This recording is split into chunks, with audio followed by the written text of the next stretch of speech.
A language so rich in its melodic beauty that the national anthem of India was originally written in this language. A language so renowned for its cultural contributions that the first Nobel Prize in literature won by a non-European was for this language. And it was the same person who did the national anthem of India. He also wrote the national anthem of another country, so the guy didn't lack greatness, just as his language. Really, a language worth dying for, literally.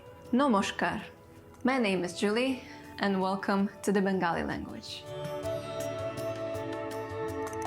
First, some official info. Bengali or Bangla is native to the region of Bengal in the east of the Indian subcontinent. The region is split between the Muslim-majority country of Bangladesh and the state of West Bengal in Hindu-majority India. With 285 million speakers, Bengali is the seventh most spoken language in the world and the second most spoken Indian language, the first being, of course, Hindi. In Bangladesh, Bengali is spoken by 99% of the population, or 170 million people, and in India by 115 million, which is just 8% of the population. Yep, India is that big. The language is also spoken by major immigrant communities in the UK, US, Middle East, and Malaysia.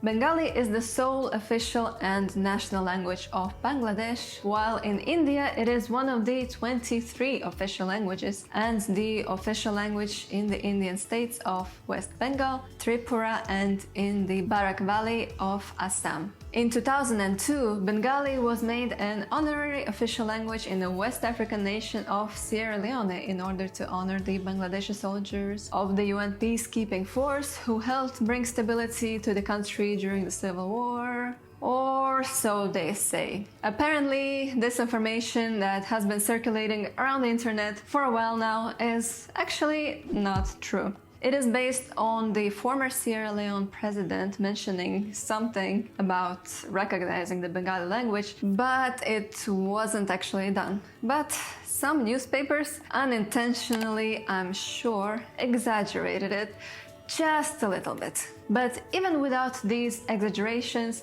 the history of Bengali is quite epic already and is full of poets and battles and poets and struggle for freedom and poets. I know I repeated poets way too many times, but seriously, the language has a rich literary tradition, as we're going to see. But first, let's turn to the roots. Bengali, along with the closely related languages Assamese and Odia, belongs to the easternmost group of the Indo-Aryan language family, which is itself part of the huge Indo-European language family. So Bengali is a very distant cousin of English. But you can learn all about that in another video I made on this exact topic. I also mentioned in that video that I was embarking on a new challenging project, creating a beautiful yet informative and precise language tree of all the languages of the world. I'm starting with the Indo-European languages, and it's been going well actually. I have a basic structure of the tree already, but now I need to think about the visual aspect of it. But here's the thing. My illustration skills need some serious work. That's where today's video sponsor, Skillshare, comes in. Skillshare is the largest online learning community for creatives like me, and it's been a game changer for me. Whether you're into illustration like I am, or interested in film, design, animation, or even maybe you want to become a successful YouTuber and make a channel about languages, for example, Skillshare has thousands of classes led by industry experts to help you level up your skills or acquire new skills. What I love about Skillshare is their learn by doing approach. You're not just watching videos, you're creating projects and getting feedback from a supportive community. And with their new learning pass, you can follow curated class collections to master specific skills step by step. Skillshare has recently added new topics like creative careers and AI and innovation. Very useful for whatever profession these days. Also, you can find classes by software and material. Plus, when you join, Skillshare personalizes recommendations based on your interests. You know, for me, fall season is like a new year.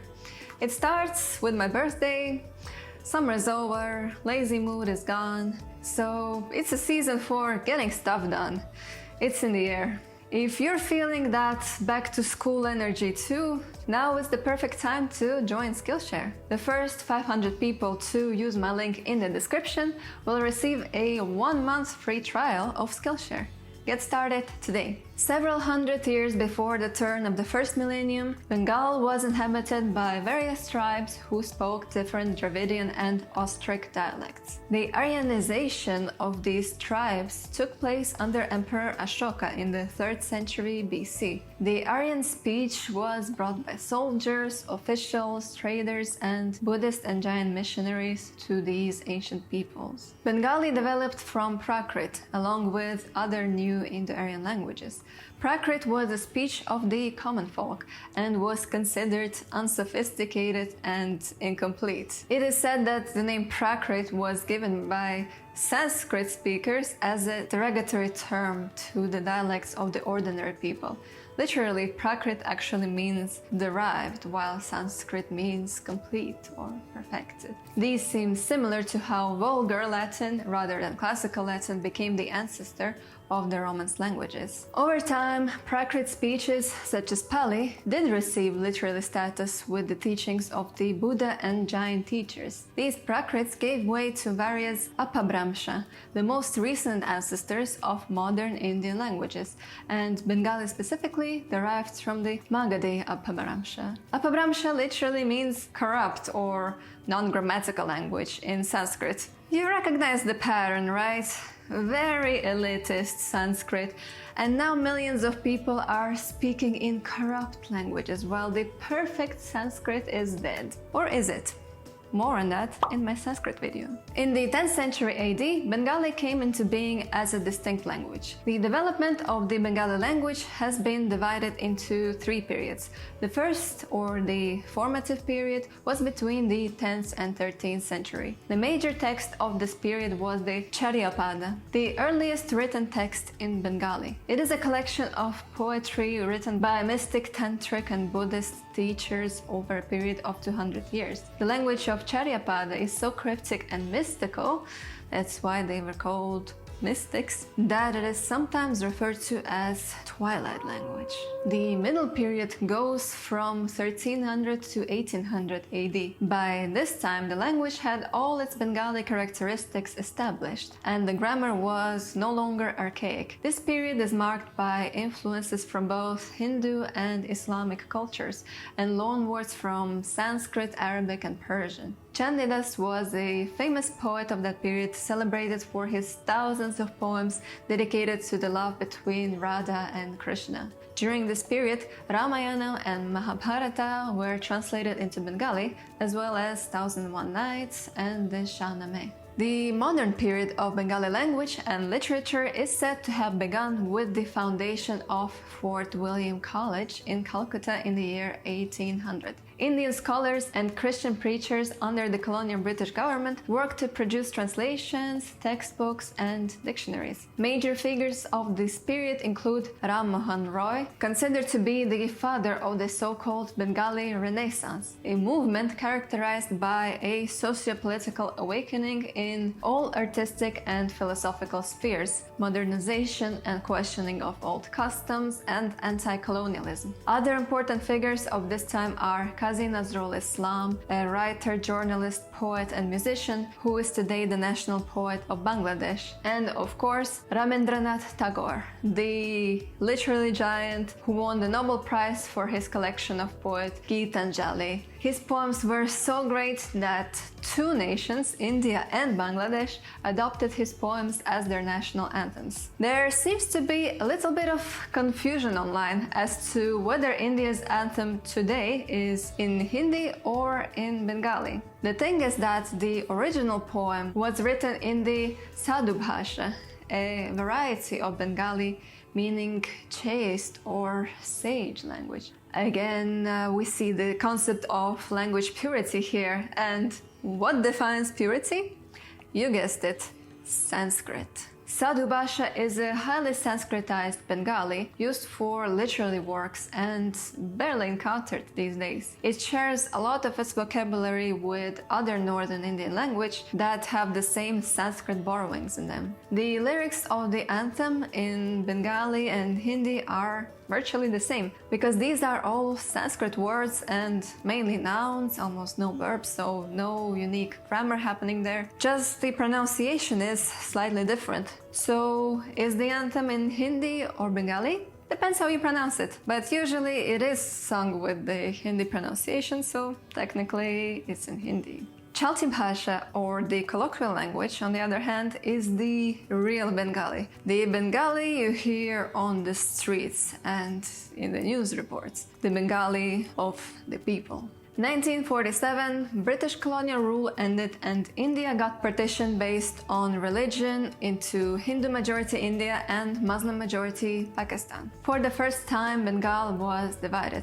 In Pakistan, Urdu was the sole national language, even though in East Pakistan, that's how the Muslim part of Bengal was called at that time, nobody spoke it. Urdu has been a symbol of Muslim unity and was widely spoken by the Muslim of the subcontinent without having an association with any particular ethnic group. Even though Bengalis were a majority in Pakistan at that time, their language didn't have any official status, so they were ready to fight to change that.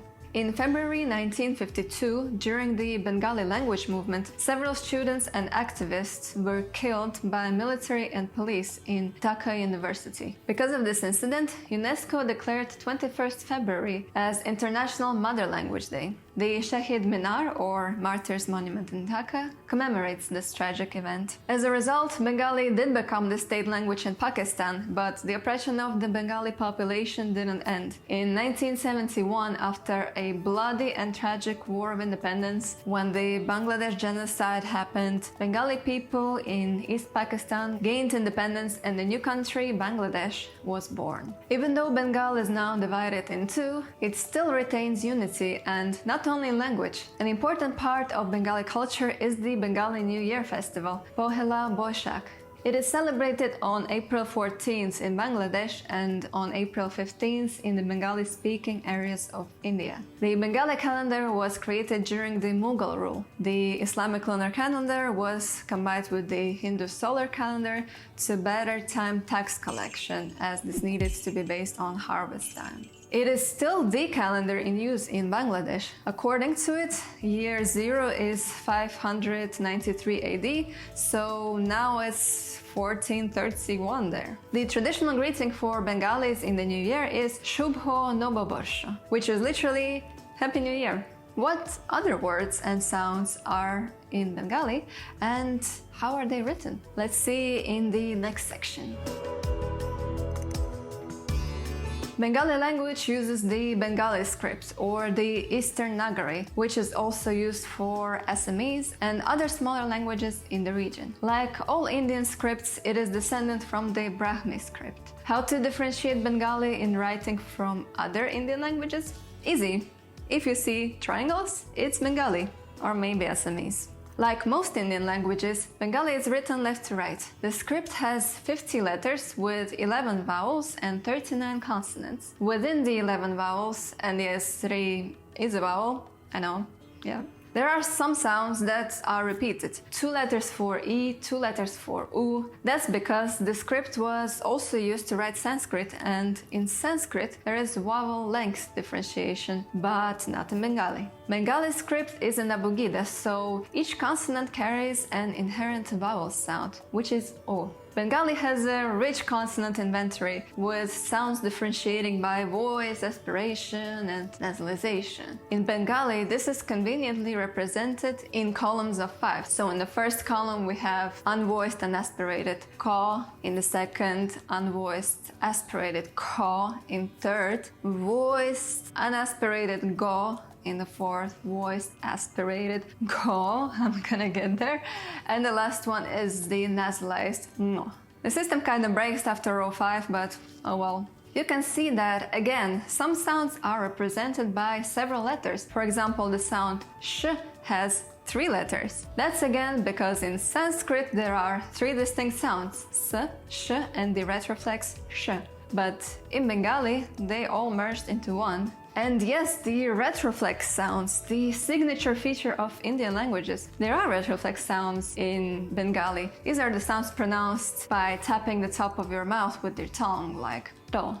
But in Bengali, retroflex sounds are pronounced much softer, and many of them fell out of use completely. The last 4 symbols are included into the consonant list, but they're more like modifiers that add an extra sound at the end of a syllable or nasalize a vowel. Now, all these 50 letters can be smashed together either to give a consonant a different vowel sound or to create consonant clusters. There is this whole thing on the internet about Bengali being the sweetest language in the world. To decide on that, let's first hear the native speakers. Hello, আমি জয়ন্ত নাথ। আমি কলকাতা থেকে এসেছি। Wikimedia 2017-তে এসে খুবই ভালো লাগছে। আমি বাংলা উইকিমিডিয়ায় মূলত কাজ করি, তার সাথে উইকিসোর্সেও কিছু কাজ করে থাকি। আমি 2007 সালে যখন বাংলা উইকিমিডিয়াতে কাজ করতে শুরু করি তখন দেখি যে ভারতের ইতিহাস সম্পর্কে কোনো আর্টিকেল নেই। শুনছিলেন সংবাদ শিরোনাম, এবার জানিয়ে দিব বিস্তারিত সংবাদ। এবার হজের খরচ কমছে জনপ্রতি ৮০,০০০ থেকে ১ লাখ টাকা। ৪.৫ থেকে ৫ লাখ টাকায় হজ করতে পারবেন মুসল্লিরা। এইসব বাস্তবায়নে বিভিন্ন দপ্তরে চিঠি দিয়েছে ধর্ম মন্ত্রণালয়। এটিএন বাংলাকে এইসব তথ্য জানান। Does the language sound sweet to you?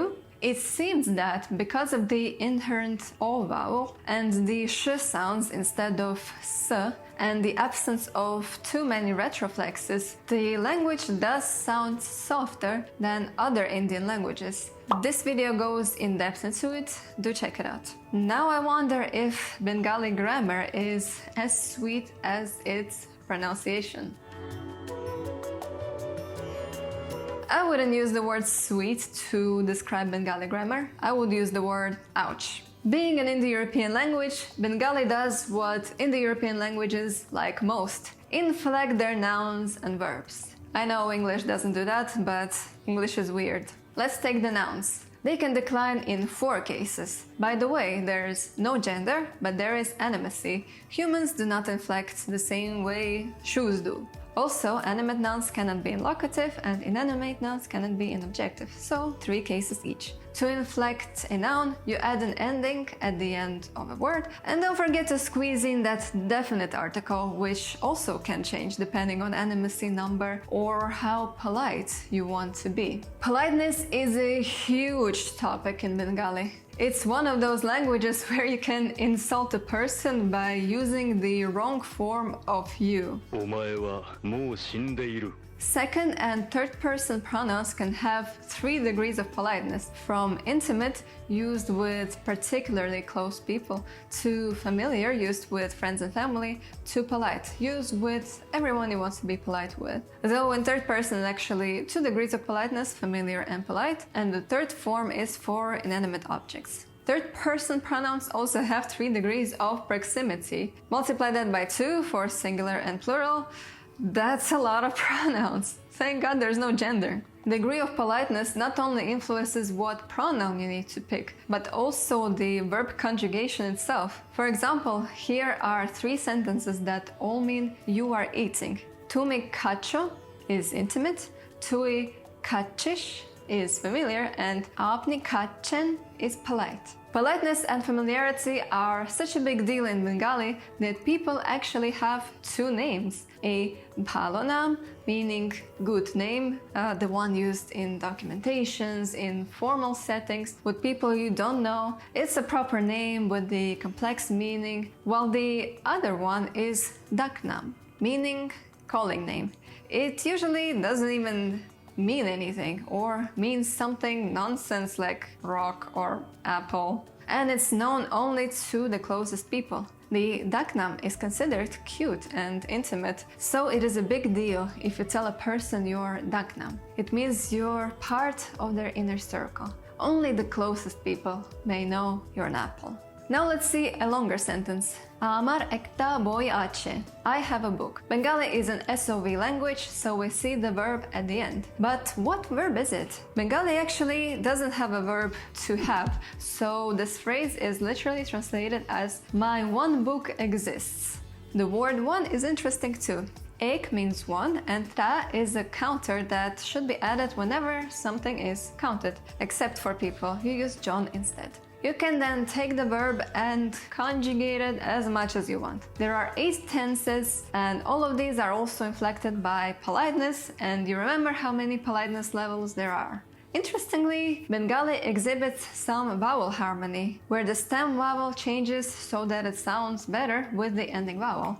Lekho, you all write, but likhi, we write. Bengali really wants to claim the name of the sweetest language out there. It's really doing everything it can, including the vowel harmony.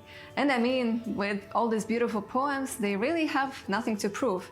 You heard it yourself. I kinda want to hear it more, so leave me some Bengali music recommendations. I want to dive deeper into the world of Bangla. But while I do that, I won't forget about the next video and the next language, and you can vote on that right here. Thank you to my top tier patrons for picking Bengali, and to the rest of you, thank you so much for watching from a real Bengal cat, and see you in our next exploration.